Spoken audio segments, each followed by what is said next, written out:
Vamos abrir as nossas Bíblias no terceiro capítulo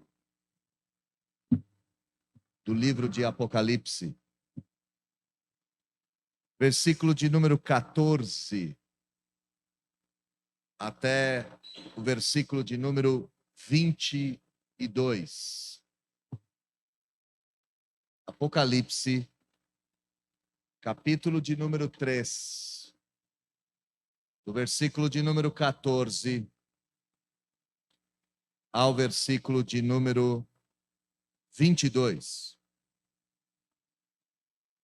Todos acharam?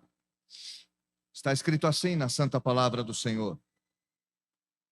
Ao anjo da igreja em Laodiceia escreve: essas coisas diz o Amém, a testemunha fiel e verdadeira, o princípio da criação de Deus. Conheço as tuas obras, que nem és frio nem quente. Quem dera fosses frio ou quente. Assim, porque és morno e nem és quente nem frio, estou a ponto de vomitar-te da minha boca. Pois dizes: estou rico e abastado, e não preciso de coisa alguma. E nem sabes que tu és infeliz. Sim, miserável, pobre, cego e nu.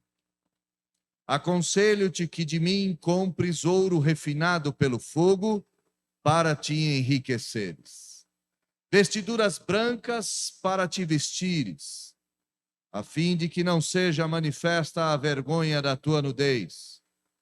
E colírio para ungires os olhos, a fim de que vejas. Eu repreendo e disciplino a quantos amo. Sê, pois, zeloso e arrepende-te. Eis que estou à porta e bato. Se alguém ouvir a minha voz e abrir a porta, entrarei em sua casa e cearei com ele e ele comigo. Ao vencedor dar-lhe-ei sentar-se comigo no meu trono, assim como também eu venci e me sentei com meu Pai no seu trono. Quem tem ouvidos, ouça o que o Espírito diz às igrejas. Vamos orar. Senhor Deus bendito, Pai de amor, nós nesse instante nos rendemos à sua soberania e à sua sabedoria. Nos rendemos em súplica, pedindo ao Senhor que venha falar conosco, a despeito de quem somos, a despeito das nossas falhas, que hoje, nesta noite, dia do Senhor, ouçamos a tua voz, e que a tua voz penetre os nossos corações, nos transformando de tal maneira para que ouçamos o que o Espírito diz à igreja. Toma-me em tuas mãos, Senhor, e usa-me para louvor da tua glória. Nós oramos em nome de Jesus. Amém. Nós já vimos que o Cristo ressurreto se dirigiu às suas igrejas elencando uma marca específica. Em Éfeso, a marca da igreja foi que a igreja começou a retroceder. Em Esmirna, a igreja era a igreja sofredora. Em Pérgamo, a igreja ficou conhecida como a igreja comprometida. Em Tiatira, era a igreja da última chance. Em Sardes, a igreja ficou conhecida como a igreja morta. E em Filadélfia, a igreja tinha uma porta aberta diante de si, uma oportunidade. Mas talvez a mais famosa das 7 cartas, ou a mais famosa das igrejas, seja esta a qual consideraremos nessa noite. A igreja de Laodiceia ficou conhecida como a igreja morna. Não havia heresia, não havia perseguição, não havia imoralidade, mas mesmo assim, essa igreja foi intitulada de a igreja morna. O que nós veremos nessa noite é o motivo pelo qual esta igreja ficou conhecida como morna. Nós veremos que a mornidão dos crentes de Laodiceia nada mais eram do que um sinônimo de uma mediocridade espiritual. O tema da nossa reflexão será este: a igreja morna é a igreja que espiritualmente é medíocre. Mas antes de nós entrarmos no tema, é necessário fazermos um voo panorâmico sobre a cidade de Laodiceia. A cidade de Laodiceia era uma cidade antiga. Desde o ano 250 a.C., ela já existia. Os romanos chegaram por lá perto do ano 133 a.C. e fizeram de Laodiceia um grande centro administrativo e financeiro. Laodiceia estava entre Filadélfia, Colossos e Herápolis, era o centro daquela grande região com outras cidades. Ela servia de pórtico para Éfeso, de entrada para a Síria. E os romanos, percebendo essa característica geográfica, uma característica que nós poderíamos aproximar da nossa cidade de Cajamar, uma cidade que geograficamente liga muitas outras. Os romanos construíram um sistema rodoviário ao redor da cidade. E essa construção fez com que a cidade se transformasse num dos grandes centros comerciais do mundo antigo. A cidade acumulou riqueza, a cidade acumulou influência, a cidade acumulou poder. E dentre essa influência, uma indústria de lã floresceu nesta cidade. Uma lã específica, particular, uma lã negra, era produzida nessa cidade e era exportada para todos os cantos. A cidade tinha um desenvolvimento nessa indústria de manufatura de vestimento. Outra característica dessa cidade é que ela se tornou um centro medicinal. A cidade cuidava dos olhos, dos ouvidos, de infecções relacionadas à face, e na história conta-se que o colírio foi inventado neste lugar. Uma cidade de centro comercial pujante, uma indústria de tecido enorme, uma escola de medicina tamanha, e a prova de que essa era uma cidade rica pode ser vista em 2 episódios que eu quero destacar. A cidade, no ano 60 depois de Cristo, foi acometida por um grande terremoto. Um terremoto que destruiu praticamente a cidade toda.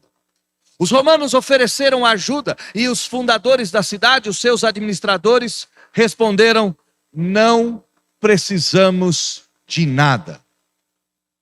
A quantidade de dinheiro era tamanha que os crentes de Laodiceia não só reconstruíram a própria cidade, como reconstruíram as cidades ao derredor.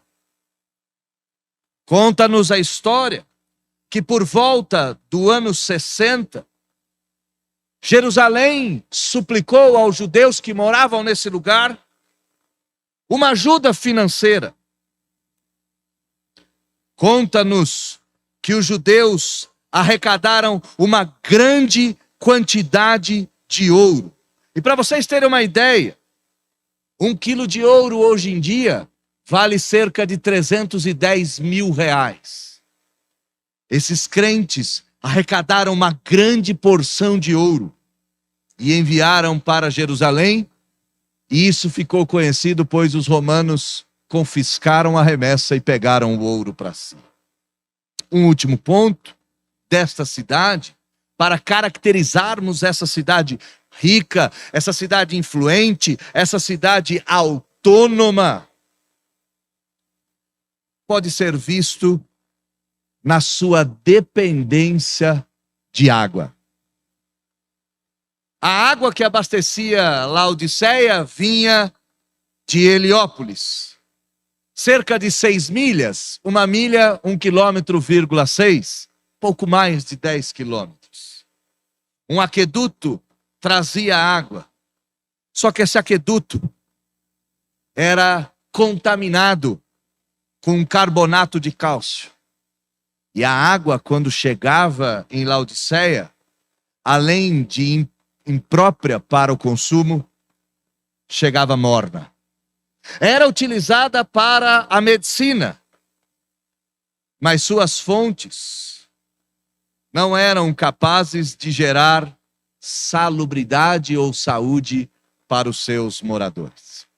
Uma cidade antiga, uma cidade rica, uma indústria de lã, uma cidade autônoma, uma cidade influente, uma cidade que dependia de água, mas que não era capaz de saciar a sua própria sede. O texto começa nos dizendo que essa cidade é visitada por alguém muito especial. Versículo 14 diz quem está visitando essa cidade. Estas coisas, diz o Amém, a testemunha fiel e verdadeira, o princípio da criação de Deus. Assim como as outras cidades foram visitadas por um visitante especial, Laodiceia também foi. E a especialidade desse visitante pode ser vista nas suas credenciais. Ele é o Amém. Ele é aquele que nunca, em momento algum, pronunciou uma palavra vazia, uma ameaça infindada ou uma promessa impossível de ser realizada. Jesus é o Amém. Jesus é aquele cujas palavras não voltam vazias. Este que visita a cidade, Jesus, também se descreve como a testemunha fiel e verdadeira. Ele não só tem a palavra final, mas todo o seu testemunho é genuíno. Não há nada de falso, não há nada de ilusório, não há nada hipotético. Tudo que ele diz é fruto da sua fidelidade e da sua verdade. Este que visita a cidade também é chamado de o princípio da criação. Jesus não é o primeiro a ser criado, não é isso que o texto nos diz. Jesus não é a primeira criatura, não é esta a ideia, mas Jesus é aquele que possui a primogenitura de toda a criação. Por ele, todas as coisas foram criadas, tanto nos céus como na terra, as visíveis e as invisíveis, sejam tronos, domínios, autoridades, todas as coisas vieram à existência por meio dele e para ele são todas as coisas. Nós cantamos isso aqui na igreja. Ele é a imagem do Deus invisível. Colossenses 1 foi musicado e para nossa alegria faz parte do nosso conjunto litúrgico, faz parte da nossa liturgia. Ele é o primeiro entre todos e entre todas as coisas. Este que visita esta cidade também é o mesmo que visita a nossa igreja nesta noite. Quem está aqui por meio da palavra é o Amém. É a testemunha fiel e verdadeira. É o princípio da criação de Deus. E este que escreve uma carta a todos nós. Para que a gente compreenda o conteúdo dessa mensagem, talvez nós precisamos pensar 3 imagens de Jesus aqui. A primeira imagem pode ser vista no versículo de número 15 e no versículo de número 16, que é a do turista, que vem visitar a cidade de águas termais e que bebe da água morna que essa cidade produz. A segunda figura pode ser vista dos versículos 17 e 18, que é o comerciante que oferece o produto necessário. E a terceira característica é a do convidado que bate a porta da nossa igreja buscando hospitalidade. Isso está no versículo de número 19 ao versículo de número 22. Então grave essas 3 imagens. O turista que vem em busca das águas termais, o comerciante que tem produtos necessários e o visitante que requer de nós a hospitalidade que lhe é devida. Vamos olhar essa primeira figura do versículo de número 15 até o versículo de número 16. O texto diz: conheço as tuas obras, que nem és frio nem quente. Quem dera fosses frio ou quente. Assim, porque és morno e nem és quente, nem frio, estou a ponto de vomitar-te da minha boca. Eu disse a vocês que Laodiceia ficava num centro de 3 cidades. A cidade de Filadélfia, a cidade de Colossos, no Vale do Lico. Laodiceia era a pérola do Vale do Lico. Só que Laodiceia tinha uma característica. Suas águas serviam para a cura do corpo, mas não serviam para dessedentar a alma. Suas águas poderiam ajudar a tratar inúmeras doenças, mas não eram suficientemente boas para serem consumidas.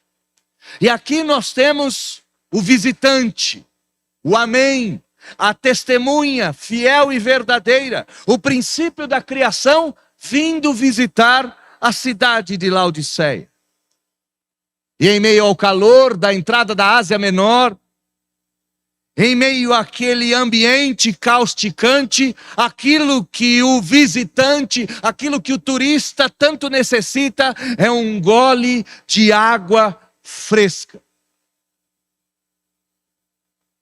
Mas ao invés de receber a água fresca para gelar o seu corpo, saciar a sua sede, dessedentar a sua alma, nos diz a Escritura que Jesus recebe desse lugar uma água impossível de ser bebida. Uma água que não é quente, não é possível fazer dela um chá, não é fria, não é possível matar a sede, mas é morna, é insalubre, é ineficaz. Esse visitante, então, vai usar a metáfora da água para demonstrar qual era a mediocridade espiritual experimentada pelos crentes da cidade de Laodiceia. Conheço as tuas obras, são como as tuas águas, não servem para o chá, não servem para o refresco, não servem para nada. O grande problema nosso é que o mesmo visitante que há 2000 anos atrás visita a igreja de Laodiceia, visita a nossa igreja nesta noite. Quais são as obras que temos feito, que podemos apresentar para este turista, para este célebre visitante que hoje vem até nós? Podemos dar a Ele obras quentes, obras que refletem o nosso coração interessado e apaixonado pelo Evangelho.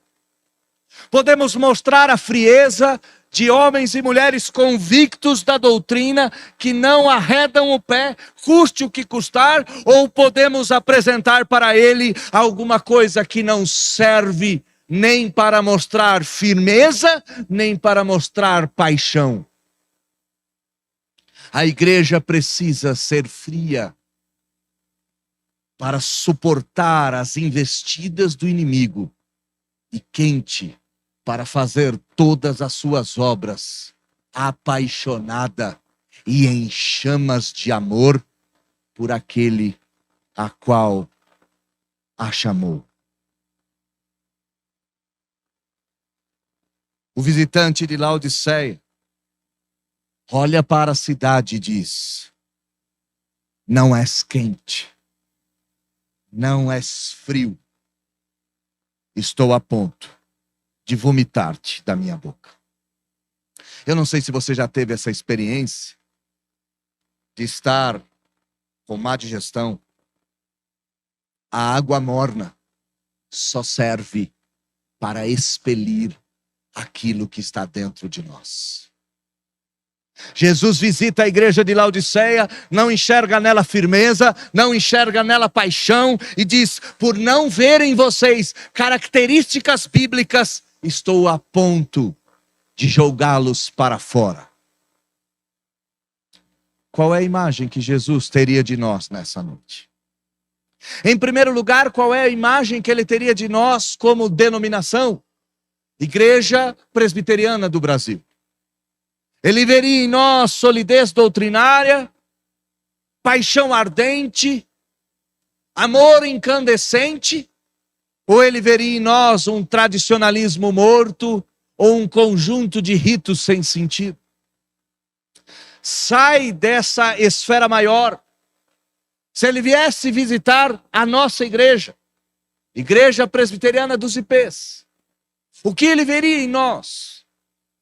Firmeza doutrinária, amor ardente, ou ele experimentaria o mesmo nojo que as águas mornas trouxeram aos seus lados? Piora um pouco a situação. O que ele veria em você? Se Jesus visitasse a sua vida nesta noite, ele enxergaria em você solidez, amor? Ou ele veria em você mornidão espiritual, que não é capaz nem de sustentar a doutrina, nem de executar a obra?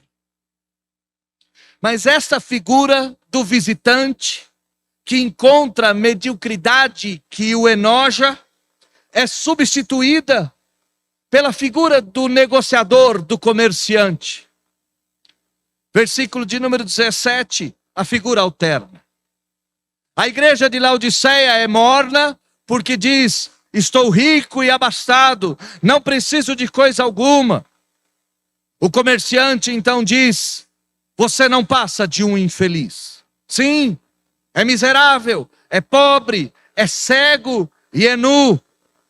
Compre de mim os produtos que lhe faltam. A mediocridade de Laodiceia, a mornidão espiritual é causada pelas águas, é causada por esta característica que não se firma, nem se apaixona.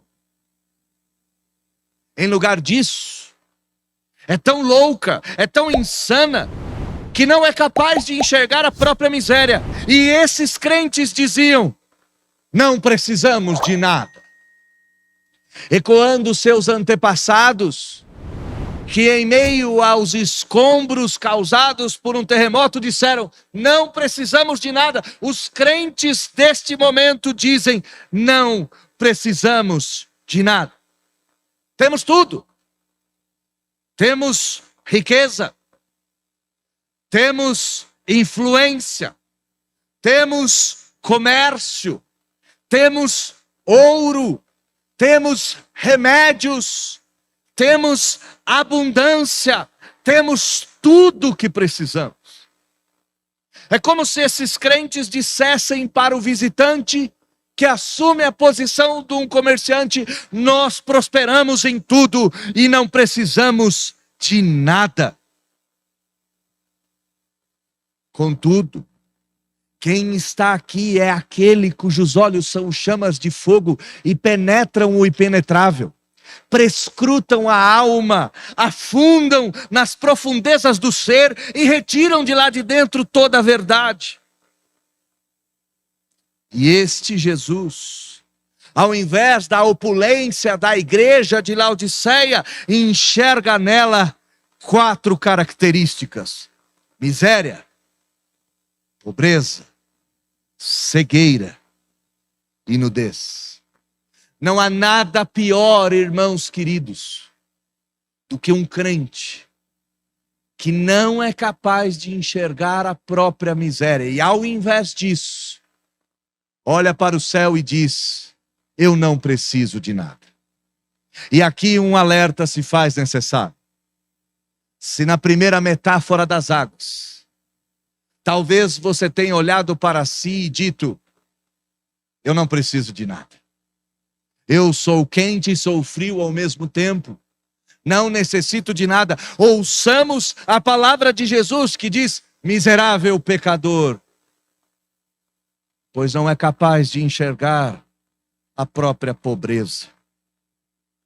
A atitude de um crente que se autoafirma autônomo talvez seja a pior atitude que um crente pode tomar na vida. Um crente que simplesmente olha para o Senhor e diz: eu não preciso de nada, porque eu cheguei no ponto que eu devo chegar. Sou um homem honrado, sou um homem bíblico, sou um homem fiel e nada mais preciso. A mensagem de Jesus para esse tipo de soberba e de altivez é: miserável, pobre, cego e nu. Contudo, melhor que o diagnóstico é a cura. Melhor do que a constatação é a solução. E no versículo de número 18, este visitante que se transforma num comerciante propõe a solução dos problemas dos crentes de Laodiceia e, por que não dizer, dos crentes dos IPs que aqui estão nessa noite.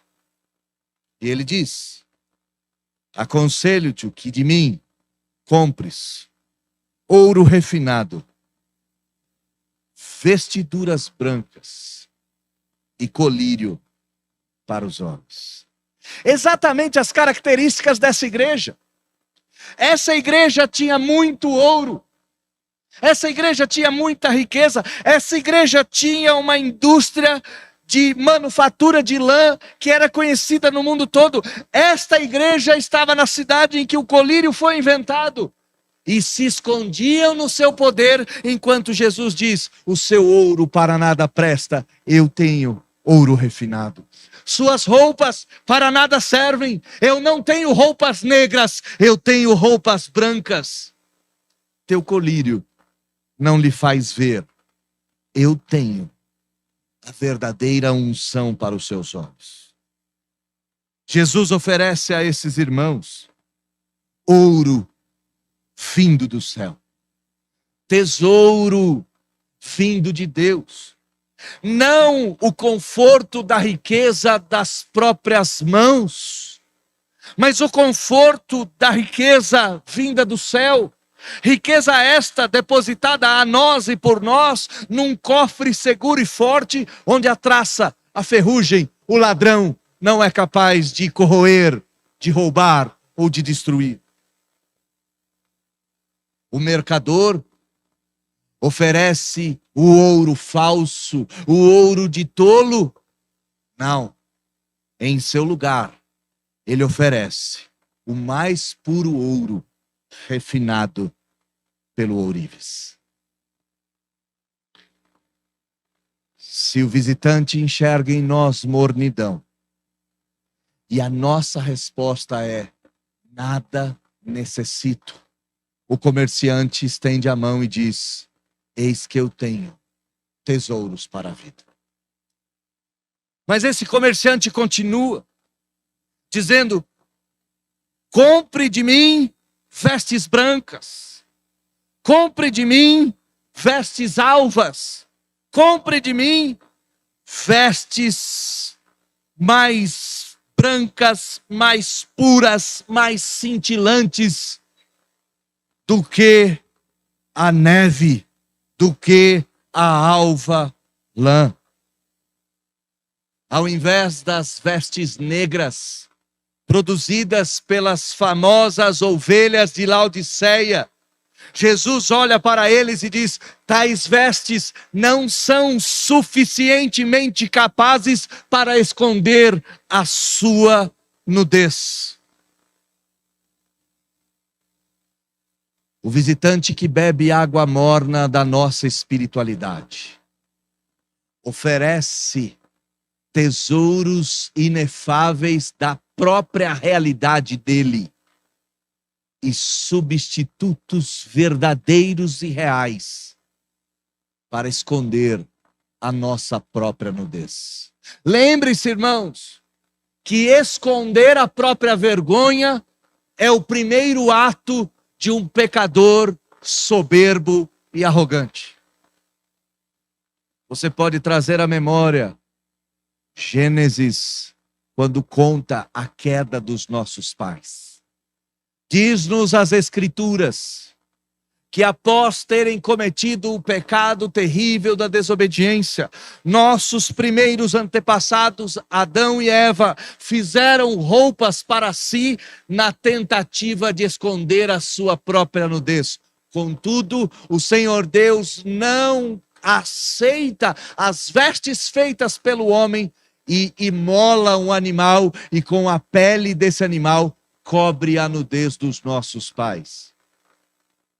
Meu dinheiro, seu dinheiro, meus bens, seus bens, nossos bens, nossa altivez e orgulho não é capaz de produzir vestes de santidade. Vestes de santidade só podem nos ser oferecidas por aquele que é o Amém, por aquele que é a testemunha fiel e verdadeira, por aquele que é o princípio da criação de Deus. E talvez aquilo que ficou para o fim seja a primeira necessidade dos crentes de Laodiceia, e por que não dizer a primeira necessidade de todos nós? O comerciante sincero oferece colírio para ungir os olhos, oferece cura para a visão, oferece cura para esses irmãos que não eram capazes de enxergar a própria miséria. Se nós retrocedermos um pouco no tempo e sairmos de Apocalipse, que foi escrito no final do século I, e retornarmos para Atos capítulo de número 9, nós veremos o verdadeiro colírio para os olhos, nos olhos do apóstolo Paulo. O apóstolo Paulo ficou cego pela própria soberba, cego pela própria altivez. Após ter recebido cartas para perseguir a igreja de Deus, conta-nos a Escritura que prestes ao pórtico da cidade de Damasco, uma forte luz brilhou e os seus olhos ficaram cegos. Então ele ouviu: Saulo, Saulo, por que me persegues? O apóstolo domado, cuja altivez nesse instante estava totalmente envergada, com a boca no pó, diz: quem és tu, Senhor? E a resposta é: eu sou Jesus, a quem tu persegues. A cidade de Laodiceia havia inventado colírio para voltar a ver. Mas os crentes da igreja de Laodiceia não eram capazes de enxergar um palmo na frente do nariz e precisavam do verdadeiro colírio que traz vida, visão e valor. A proposta é a mesma.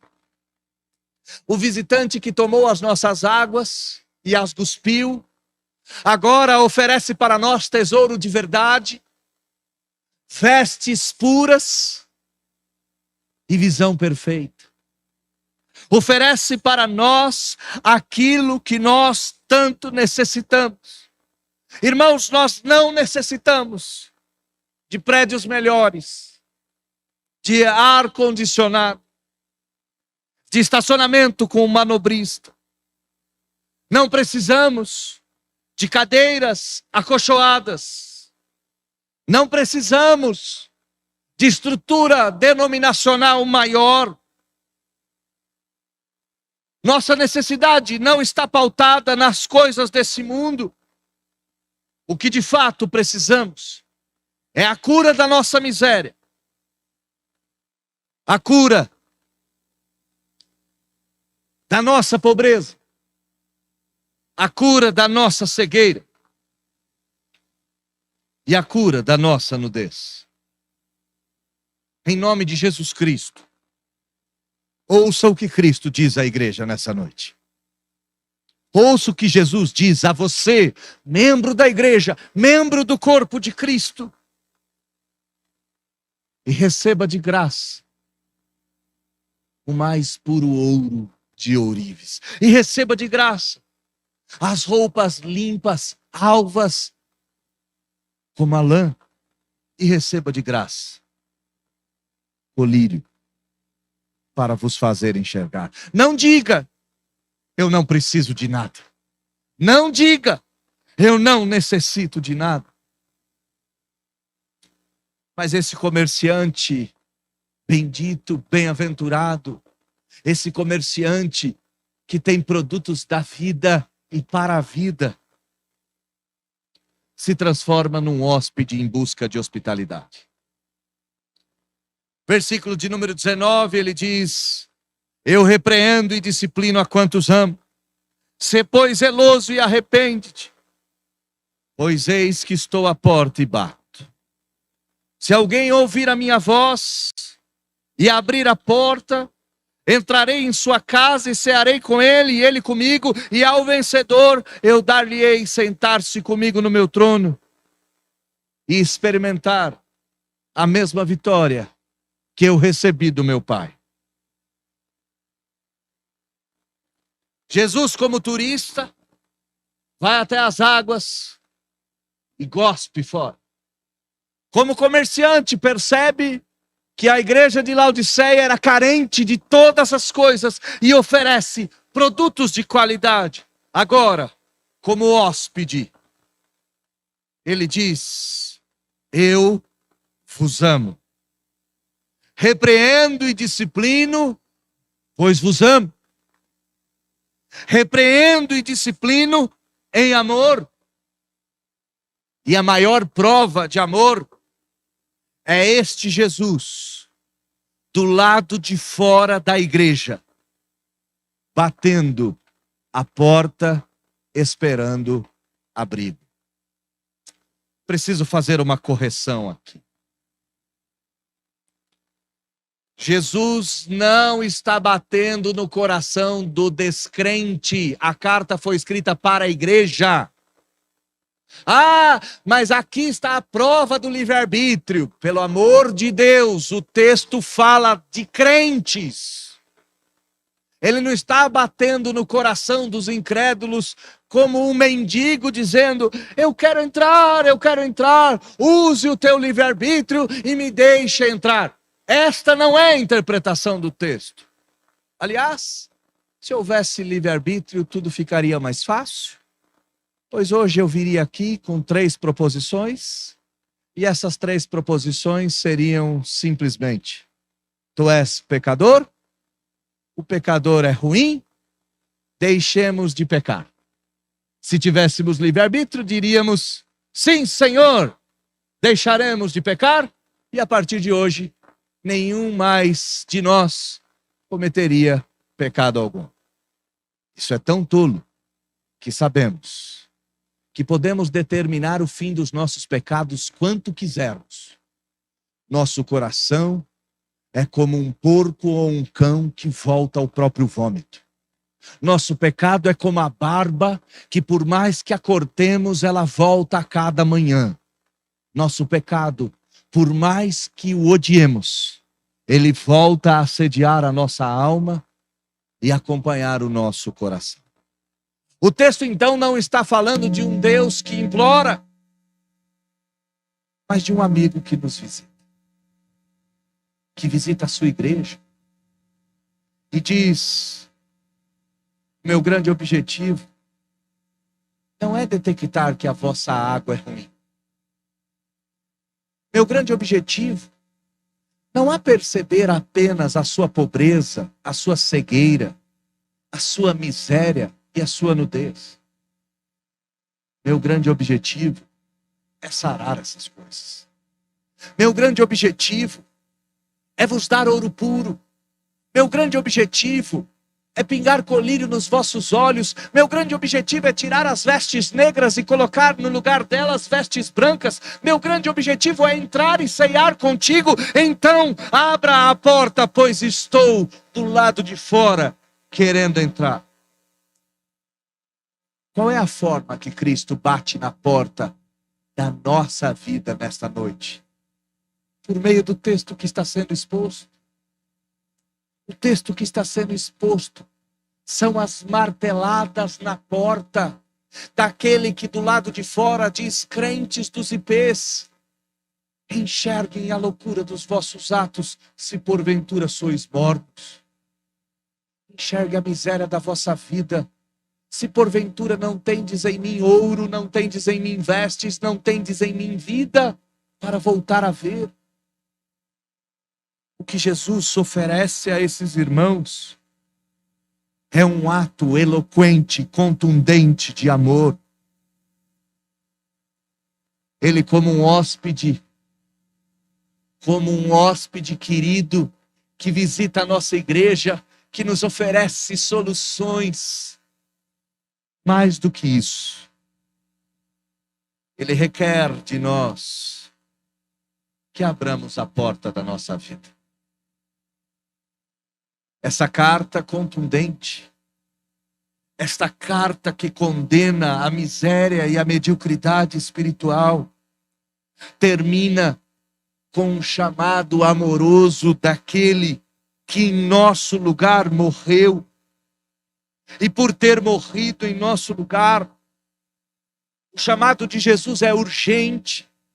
Suas batidas são mais fortes do que as 95 teses de Lutero postas em 1517, que ecoam até hoje. As batidas de Jesus ainda fazem um som maior do que aquelas marteladas na Alemanha.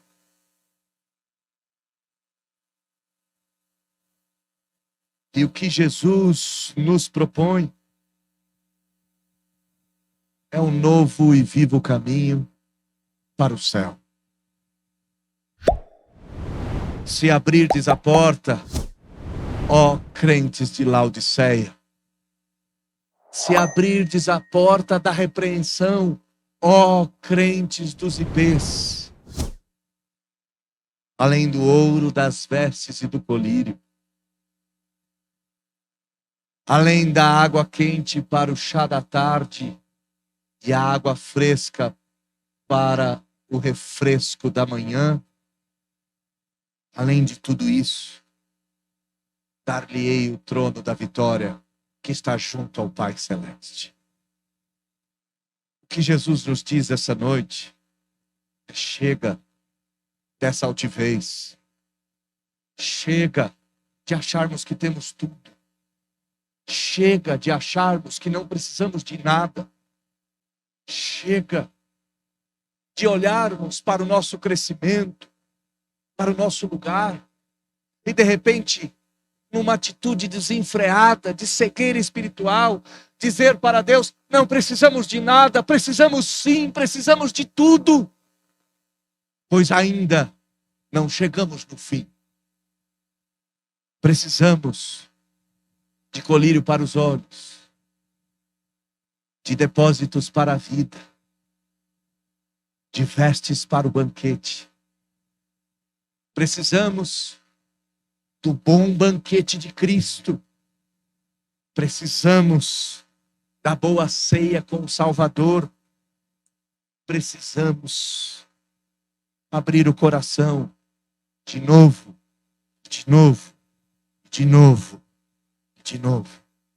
Até chegar o dia que ouviremos do Pai o mesmo que ele falou ao Filho, final do versículo 21.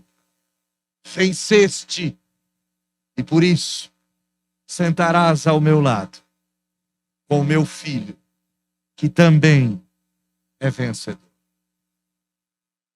Jesus é o visitante que pede um copo d'água. Jesus é o comerciante que oferece o produto certo. Jesus é o hóspede em busca de hospitalidade. Quem tem ouvidos para ouvir, ouça o que o Espírito diz à igreja. A pergunta é: abriremos a porta para Ele nessa noite? Ou permaneceremos na nossa pobreza, na nossa cegueira, na nossa mediocridade, ou na nossa nudez? Eis que diante de todos nós está a vida e a morte. Escolha, pois, a vida, para que tudo te vá bem. E para que ouçamos naquele dia: servo bom e fiel, foste fiel no pouco, eis que no muito te colocarei. Entre e ceie comigo, pois em vida abriste a porta todas as vezes que do lado de fora eu lá estava a bater. Feche seus olhos, vamos lá.